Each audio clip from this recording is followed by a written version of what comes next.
ಎಲ್ಲರಿಗೂ ಜೈ ಭೀಮ್ ಬಂಧುಗಳೇ. ಇವತ್ತು ನಾವು ಎರಡು ವಿಚಾರಗಳ ಬಗ್ಗೆ ನಾವು ಪತ್ರಿಕಾಗೋಷ್ಠಿ ಹಮ್ಮಿಕೊಂಡಿದ್ದೀವಿ. ಎರಡು ವಿಚಾರಗಳೇನೆಂದರೆ, ಮೊದಲನೇದಾಗಿ ನಾವು ಕಂದಾಯ ಇಲಾಖೆಯಿಂದ ಆಗ್ತಿರುವಂಥ ಅನ್ಯಾಯಗಳನ್ನು ಖಂಡಿಸಿ ನಾವು ಈ ಭೂ ದಾಖಲೆಗಳ ಉಪನಿರ್ದೇಶಕರಾದಂಥ ಸುಜಯ್ ಕುಮಾರ್ ಅವರನ್ನ ಇಮಿಡಿಯೇಟ್ಲಿ ವರ್ಗಾವಣೆ ಮಾಡಬೇಕು. ಅವ್ರು ಏನೇನು ಅನ್ಯಾಯಗಳು ಮಾಡಿದ್ದಾರೆ ಅದನ್ನು ಖಂಡಿಸಿ ಅವ್ರ ಮೇಲೆ FIR ಹಾಕಿ ಅವ್ರನ್ನ ಜೈಲು ಕಟ್ಟಬೇಕು ಅನ್ನೋದು ಮೊದಲನೇ ಒಂದು ವಿಚಾರ. ಆಮೇಲೆ KT ಶ್ರೀನಿವಾಸು ಮತ್ತು ಆಮೇಲೆ ಭಾನುಪ್ರಕಾಶ್ ಅನ್ನೋರು ಇವ್ರಿಗೆ ಬಂದು ಯಾರಿಗೆ ನಮ್ಮ ಸುಜಯ್ ಕುಮಾರ್ ಅವರಿಗೆ ಬೆಂಬಲ ಕೊಟ್ಕೊಂಡು ಇಡೀ ಹಳೆ ಕೆಲಸಗಳು ಏನಿದೆ ಅಂತೇಳಿ ಅವ್ರು ಬೆಂಬಲ ಕೊಟ್ಕೊಂಡು ಕೋಟ್ಯಾಂತರ ರೂಪಾಯಿ ಲೂಟಿ ಮಾಡ್ತಾಯಿದ್ರು ಎಲ್ಲ ಕಡೆ ವ್ಯವಸ್ಥಿತವಾಗಿ. ಅದು ನಿಲ್ಲಬೇಕು.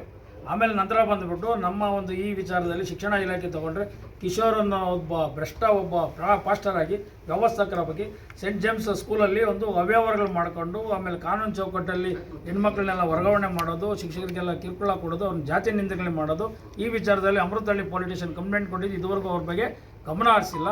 ಇದಕ್ಕೆ ಬೆಂಬಲವಾಗಿ ನಿಂತ್ಕೊಂಡಿರ್ತಕ್ಕಂಥ ವಿಲ್ಸನ್ ರೆಡ್ಡಿ ಮತ್ತು ಜಸಿಂತಾ, ಆಮೇಲೆ ಬಂದ್ಬಿಟ್ಟು ಇನ್ನೂ ಹಲವಾರು ಹೇಳ್ಬಾರ್ದು ನಾವು ಅವ್ರಿಗೆಲ್ಲ, ಆಮೇಲೆ ಆಲ್ಬರ್ಟ್ ಅನ್ನೋರು, ತಿರ್ಗಿ ಆಮೇಲೆ ಪವಿತ್ರ ಮತ್ತು ಅರ್ಚನಾ ಇವರೆಲ್ಲ ಸೇರಿಕೊಂಡು ರೆಡ್ಡಿ ಸಮುದಾಯದವರೆಲ್ಲನೂ ಮಕ್ಕಳನ್ನ ಮುಂದೆ ಇಟ್ಕೊಂಡು ಸ್ಕೂಲ್ಗಳನ್ನ ಮೇಂಟೈನ್ ಮಾಡ್ಕೊಂಡು ಉದ್ಯೋಗ ಮಾಡ್ಕೊಂಬಿಟ್ಟಿದ್ದಾರೆ. ಸುಮಾರು ಇದು ಅನ್ಯಾಯ ಮಾಡ್ತಾರೆ. ಈ ವಿಚಾರನ ಅವ್ರು ಬಿಷಪ್ ಅನ್ನೋರು ಯಾರು ಸೀನಿಯರ್ ಇರ್ತಾರೋ ಅವ್ರ ವಿಚಾರಗಳಿಗೆ ಗೊತ್ತಾಗಲ್ಲ. ಎಲ್ಲೋ ಒಂದು ಸ್ಕೂಲ್ ಚೆನ್ನಾಗಿ ನಡ್ಸ್ಕೊಂಡು ಹೋಗ್ತಾರೆ ಅಂತೇಳಿ ಅವ್ರಿಗೆಲ್ಲ ಮರಳು ಮಾಡ್ತಾಯಿದ್ದಾರೆ. ದಯವಿಟ್ಟು ಆ ಸ್ಕೂಲನ್ನು ಕ್ಲೋಸ್ ಮಾಡಿಸ್ಬೇಕು. ಆಮೇಲೆ ಈ ಒಂದು ಚರ್ಚ್ಗಳಿಗೆ ಮತ್ತು ಆಮೇಲೆ ಒಂದು ಯಾವ ಕ್ರಿಶ್ಚಿಯನ್ ಸ್ಕೂಲ್ಗಳಿಗೆ ಸರ್ಕಾರದಿಂದ ಅನುಮತಿ ಕೊಟ್ಟಿರ್ತಾರೋ ಆ ದಾಖಲಾತಿಗಳನ್ನ ಪರಿಶೀಲನೆ ಮಾಡಿ ವ್ಯವಸ್ಥಿತ ನಡೀತಾವ್ರಲ್ಲ ಅಂತ ಗೊತ್ತಾಗಬೇಕು. ಆಮೇಲೆ ಸರ್ಕಾರದ ಕಾನೂನನ್ನು ಉಲ್ಲಂಘಿಸಿ ಮಕ್ಕಳ ಹತ್ರ ಹೆಚ್ಚಿನ ರೀತಿಯಲ್ಲಿ ಡೊನೇಟ್ ಕಲೆಕ್ಷನ್ ಮಾಡ್ತಾರೆ. ನಮ್ಮ ಹಿಂದೂಗಳವರು ಯಾರನ್ನು ಕ್ರಿಶ್ಚಿಯನ್ ಸ್ಕೂಲ್ಗೆ ಸೇರಬಾರ್ದು, ಸೇರೋಕ್ಕೆ ಹೋಗ್ಬೇಡಿ. ಯಾಕಂದರೆ ಇವ್ರು ಈ ಥರ ನಮ್ಮ ದುಡ್ಡನ್ನ ತೊಗೊಂಡು ಸರ್ಕಾರದ ಸವಲತ್ತುಗಳನ್ನ ಅವ್ರು ಪಡ್ಕೊತಾರೆ. ಆಮೇಲೆ ಅವ್ರಿಗೆ ಯಾವುದೇ ಕಾರಣಕ್ಕೂ ನೀವು ಮತಂದ ಹೊಂದಿರೋರಿಗೆ ಬಾಲಕೃಷ್ಣ ಆಯೋಗ ಅಂತೇಳಿ ಸುಪ್ರೀಂ ಕೋರ್ಟಲ್ಲಿ ಒಳ್ಳೆ ಜಡ್ಜ್ಮೆಂಟ್ ಕೊಡ್ತಾರೆ. ಆ ಜಡ್ಜ್ಮೆಂಟ್ ಅಡಿಯಲ್ಲೇ ನಡಿಬೇಕಂತ ಹೇಳ್ತಾ ಈ ಪತ್ರಿಕಾಗೋಷ್ಠಿ ಮುಖಾಂತರ ನಾವು ಹೇಳಿಕೆಗಳನ್ನು ಕೊಡ್ತಾ ಇದ್ವಿ. ಸುಜಯ್ ಕುಮಾರ್ನ ಜೈಲು ಕಟ್ಟಬೇಕು.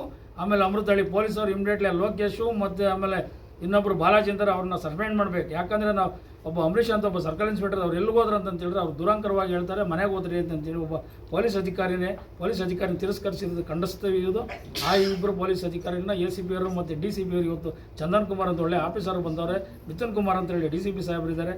ಆಮೇಲೆ ಇವರು ಭಾಳ ಯಶಸ್ವಿಯಾಗಿ ಕೆಲಸಗಳು ಮಾಡ್ಕೊಂಡು ಹೋಗ್ತಾರೆ. ಇವ್ರಿಗೆ ಎಲ್ಲ ಅನ್ಯಾಯ ಆಗಿದೆ, ವ್ಯವಸ್ಥೆ ಖಂಡಿಸಬೇಕು. ಇದೆಲ್ಲ ವ್ಯವಸ್ಥಿತವಾಗಿ ಆಗಬೇಕಂತೇಳಿ ನಾನು ಕೇಳ್ಕೊಳ್ತಾ ಈ ಪತ್ರಿಕಾಗೋಷ್ಠಿ ಮುಖಾಂತರ ನಾನು ವಿಚಾರವನ್ನು ಸರ್. ನಮ್ಮ ಹೆಸರು BR ಮುನಿರಾಜು, ರಾಷ್ಟ್ರೀಯ ಅಧ್ಯಕ್ಷರು, ಜೈ ಭೀಮ್ ಅಖಿಲ ಭಾರತ ದಲಿತ ಕ್ರಿಯಾ ಸಮಿತಿ.